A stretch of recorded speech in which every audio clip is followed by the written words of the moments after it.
Hi, I'm Matt Damschroder, and I went to Worthington Christian from kindergarten through graduation as a part of the class of 1993. Since high school, I've worked in politics, elections administration, and public policy. Right now, I'm a member of Ohio Governor Mike DeWine's cabinet, serving as director of the Ohio Department of Job and Family Services. The social studies classes that I took at Worthington Christian, and especially the teachers who taught them, were really important in both piquing my interest in government and politics, as well as preparing me for the future. The first social studies project that I remember was the 5th grade state report with Mr. Keim and Mrs. Kotzman. I did my report on Wyoming. In middle school, Mr. Peck and Mr. O'Neill showed us how the study of history is really the study of his story, that starting in the Old Testament and to the current day, all around the world and in every civilization, in every time, God is at work to bring people to himself. And in high school, I had Mr. Titus for world history and then Mrs. Bazelak for U.S. history and government and economics our senior year. And one thing that Mrs. Bazelak highlighted was how leaders' worldviews often inform public policy and economics, and how, as a Christ follower, it's important to have a firm foundation of a biblical worldview.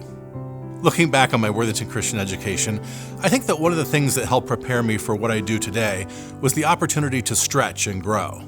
Some of those things were growing moments that looked like successes at the time, while others were less than stellar, but important growing moments nonetheless. But all were under the care and love of teachers and parents who loved Jesus, loved me, and wanted his best for us. I think two things that I remember in particular, one that relates directly to what I do in government and politics, is our junior year of high school, Mrs. Bazelak, in our U.S. history class. We did a simulated election and a simulated presidential convention. And so years later, when I actually went to a presidential convention, it actually seemed a lot like it, only at a much bigger scale.